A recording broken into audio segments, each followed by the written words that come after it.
Kita melanjutkan bahasan kita tentang pembatal-pembatal keislaman dan kita sampai pada pembatal keislaman berikutnya yaitu membenci syariat Allah atau syariat agama ya. Jadi di antara pembatal keimanan ya pembatal keislaman adalah membenci syariat. Maksud syariat sini apapun yang dibawa oleh Nabi sallallahu alaihi wasallam meskipun ia mengamalkan syariat tersebut ya. Kenapa disebut kafir ya? Karena orang yang membenci syariat Nabi sallallahu alaihi wasallam berarti dia masih ada memiliki nifaq i'tiqadi ya. Ini menunjukkan karena ya beberapa hal ya, karena beberapa hal dihukum kafir. Di antaranya yang paling utama adalah yang pertama ini menunjukkan dia munafik. Dia adalah munafik. Munafik dengan nifaq i'tiqadi. Dengan nifaq i'tiqadi. Nifaq i'tiqadi adalah nifaq yang merupakan keyakinan ya. Dan kita lihat dari nifaq i'tiqadi adalah poin yang keempat, membenci apa yang dibawa oleh Nabi sallallahu alaihi wasallam ya. Ini membatalkan keislaman. Berarti orang yang memiliki keyakinan seperti ini dia orang munafik. Saya ulangi, orang yang memiliki keyakinan nifaq i'tiqadi maka dia orang munafik. Artinya dia keluar dari Islam. Artinya Islamnya tidak benar. Islam hanya nampak di luar, batinnya tidak Islam. Dan ada orang-orang ya, kalau di zaman Nabi sallallahu alaihi wasallam, saya ulangi.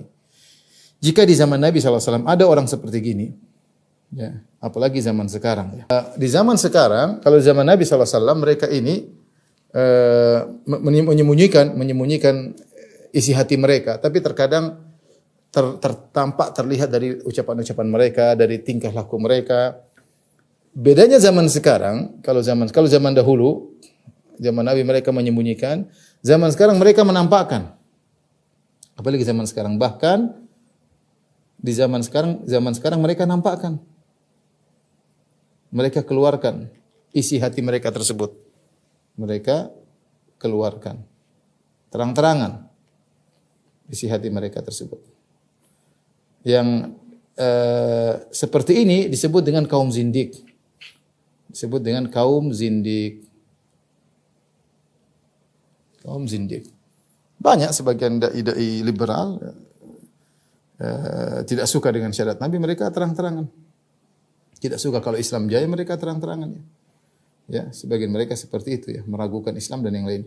Tapi ini kenapa kita bilang membenci syariat Nabi menjadi orang keluar dari Islam? Yang pertama, poin yang paling penting karena orang yang membenci syariat Nabi sallallahu alaihi wasallam berarti dia ada kemunafikan dalam dirinya yaitu nifaq i'tiqadi, nifaq akbar, bukan nifaq asghar ya. Kalau nifaq asghar tidak mengeluarkan seorang dari Islam.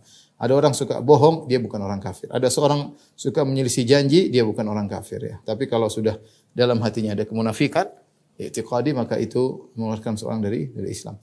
Sebab yang kedua, bagaimana seorang Islam tapi dia benci dengan agama Allah? Bagaimana seorang Islam sementara dia benci kepada Rasulullah? Bukan orang Islam namanya. Dia syahadu alla ilaha illallah, atau kita bilang syarat syahadatain ya. Syarat syahadatain. Jadi harus cinta kepada Allah, cinta kepada Rasulnya, cinta kepada agama Allah. Kalau dia benci kepada ini semua, syahadatnya batal. Syahadatainnya batal ya. Yang ketiga, syaratnya orang Islam harus al-inqiyad. Al-inqiyad itu apa? Taslim. Inqiyad itu artinya tunduk, wal qabul. Itu menerima dan tunduk kepada syariat. Itu namanya dia raditu billahi rabba wa bil islam dina wa bi Muhammad nabiyya rasulah. Aku ridha Allah sebagai Tuhanku, Rasul sebagai Nabi Muhammad sebagai Rasulku dan agama Islam sebagai agamaku. Harusnya ridha ya. Adapun dia tidak menerima syariat Islam, dia benci, namanya dia tidak beriman ya. Tiga perkara ini menjadikan bahwasanya orang yang membenci syariat Islam itu apapun yang dibawa oleh Nabi sallallahu alaihi wasallam menjadikan mereka keluar dari Islam ya.